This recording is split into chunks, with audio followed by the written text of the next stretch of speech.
Kung kayo po ay nagbabalak na mag-apply ng Schengen visa, pero hindi pa kayo sure kung tama na ba yung mga requirements na nai-prepare nyo, kung kumpleto na ba, kung ano ba talaga yung pwede nyong gawin na para magkaroon kayo ng chance na ma-approve ang visa application nyo. So panoorin nyo po itong video na to.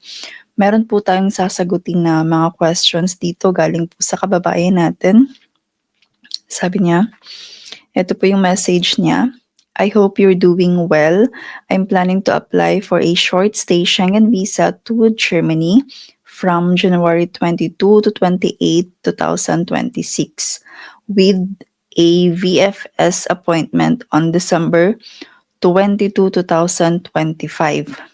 I'm a full-time nursing student and I plan to visit my boyfriend and meet his family. I'm applying as self-funded and most of the money in my account was genuinely gifted to me by my dad and my boyfriend for me to spend comfortably. All the money is in my own bank account and I can provide bank statements, transfer proofs, and signed gift letters. My boyfriend cannot provide a Verpflichtungserklärung or affidavit of support and guarantee because he was rejected, but the funds are sufficient for my trip.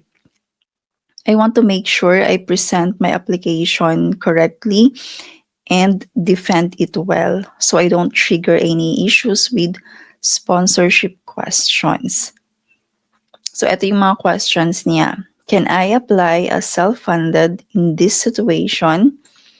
Number 2, are my accommodation documents staying at his family home with his Meldebescheinigung and invitation letter sufficient?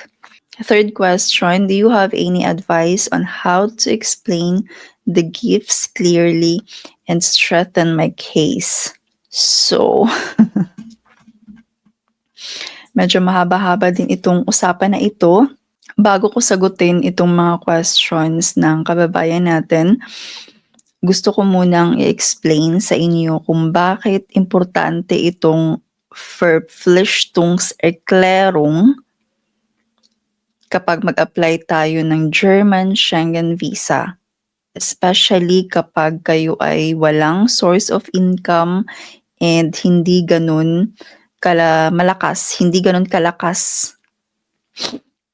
or weak yung strong ties nyo sa home country. Kasi maraming iba na iniisip na kapag meron silang big amount money sa bank account nila ay okay na yun. Pero hindi. Lalo na sa Germany, kahit sa ibang countries, hindi sila magmamatter, hindi sila magbe-based sa amount kung gaano kalaki yung amount sa bank account mo. So yung mga embassy actually, dalawang importanteng bagay yung tinitingnan talaga nila sa mga aplikante, sa mga Schengen visa applicants. First is yung financial capacity from the applicant, yung source of income ng aplikante, kung meron bang job or any responsibilities sa home country. So kung ikaw ay student or wala kang trabaho, wala kang source of income, ang embassy, automatic yan, yung tingin sa'yo ay hindi mo kayang isupport ang sarili mo financially during your trip. Kahit pa sabihin mong meron kang savings sa bangko mo, kung ikaw ay unemployed, ikaw ay student, yun na talaga yung tingin nila, automatic. Hindi mo kayang isupport yung sarili mo financially. So number 2 na tinitingnan nila, yung ties natin sa home country. Yung reason kung bakit tayo uuwi talaga sa home country natin. So yung pwede nating gawing reason na uuwi tayo sa home country natin is yung kung meron tayong work, uuwi tayo kasi may work tayo, uuwi tayo kasi meron tayong business, uuwi tayo kasi meron tayong mga property, uuwi tayo kasi as a student, 'di ba, mag-aaral, so meron kang ties, pwede mo yan siyang gawing ties. Or any strong reason na talagang uuwi ka pa sa Pilipinas. So if you don't have this, or hindi gano'n kalakas yung ties mo, hindi enough, weak yung ties mo, possible na yun yung magiging rason na high risk ka sa refusal. Ngayon, dito papasok kung bakit importante ang Verpflichtungserklärung sa visa application. Bakit nga ba? Ang Verpflichtungserklärung ay isang legal na dokumento na kung saan nag-guarantee yung sponsor mo na sila talaga yung magka-cover sa buong duration ng trip mo dito sa Germany. Like sa accommodation, yung daily na expenses dito, and also kung for example may mga emergency na mangyari sa'yo dito, ang sponsor mo ang mananagot sa'yo. So hindi lang yan siya basta document or a letter. Isa yan siyang legal na dokumento na under sa German law. So as in malakas talaga yan siya na dokumento.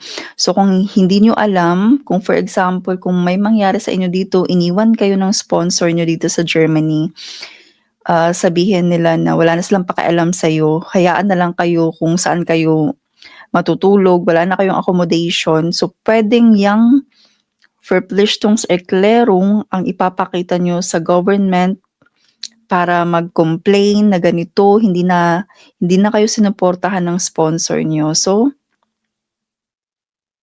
matitrace nila ang sponsor nyo na para panagutan kayo. As in, sobrang malakas ang dokumento talaga yan siya. So, kung wala kayong trabaho,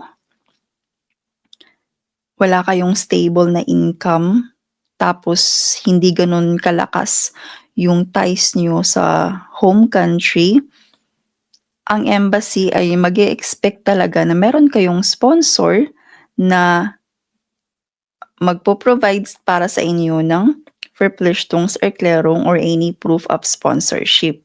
Kasi ito yung dokumento na magbibigay sa embassy ng confidence or assurance na hindi kayo magiging pabigat dito sa Germany kasi nga meron kayong official sponsor.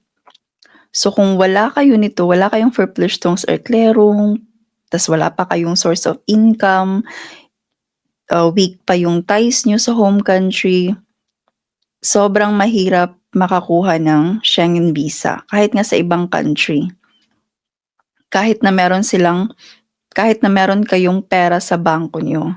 Kasi yung savings or yung mga gifted money, hindi yun siya enough para palitan yung financial and personal stability na kung saan yun yung hinahanap ng embassy. So meron akong important note din para sa inyo. Itong Verpflichtungserklärung alone, hindi rin ito siya guarantee na ito yung maging rason na 100% ma-approve na yung visa nyo kapag meron kayong Verpflichtungserklärung. Hindi rin. So yung embassy ay i-consider din talaga yung ties nyo sa home country and yung kung totoo ba yung purpose of travel nyo, yung reason kung bakit kayo pupunta dito sa Germany. Kailangan ma-prove nyo din yun na totoo. So, walang makakapag-guarantee ng approval, yung mga agency or consultants, hindi nila mag-guarantee yung approval 100% kasi tanging ang embassy lang ang magde-decide niyan. Yung consul lang talaga yung magde-decide kung i-approve ang visa mo or hindi. Itong mga sinishare ko dito sa video na to ay advice ko lang talaga at saka guidance. So, ang decision pa rin ay sa inyo kung magpapatuloy ba kayong mag-apply, magpu-push ba kayo, mag-a-apply, depende sa inyo. So, ngayon gusto kong i-address na itong concern, itong questions ng kababayan natin.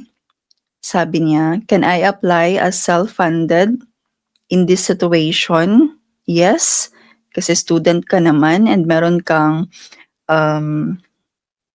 savings na inipon, pwede ka pa rin naman mag-apply as self-funded. Pero, honestly, dahil ikaw ay walang source of income and as a student lang yung ties mo sa home country, ito yung, posible na maging rason na low chance of approval yung application mo. Kasi possible, ayun nga yung na-mention ko, possible na yung savings mo, yung pera na nasa bangko mo ay hindi yan siya magiging sapat as proof of financial capacity. So yung second question, are my accommodation documents sufficient? Yung Maldivishynigong at invitation letter. Yes, yung Maldivishynigong, actually, yung invitation letter ay enough na yun siya kapag self-funded. Kapag self-funded, pwede kang mag-provide ng invitation letter and proof of relation doon sa host mo kung saan ka titira or kung saan ka mag-i-stay. Invitation letter plus proof of relation. Yun yung provide ng isa kong client na self-funded.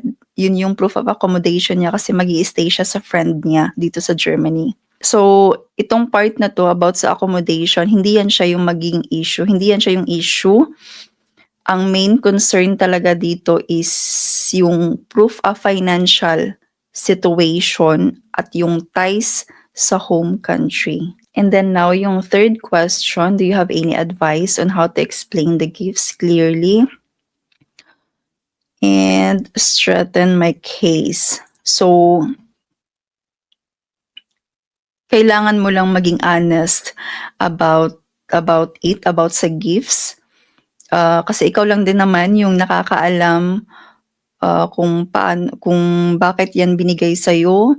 At saka, hindi mo kailangan mag-over-explain about sa gifts. Kasi from the word gift, diba, already says it kung anong meaning nun. So there's nothing else to justify.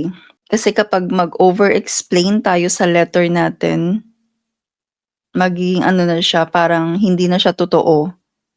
'Di ba? Parang defensive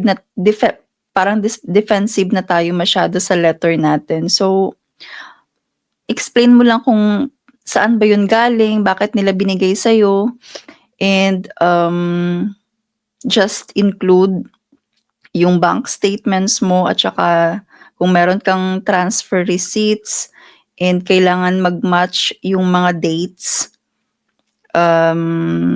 sa gifts. Mag-match yung mga dates kung kailan ba yun binigay, mag-match doon sa receipts or kung meron kang bank statements doon para ma-prove mo na totoo yun siya, real and legit yung mga transfer sa bank account mo.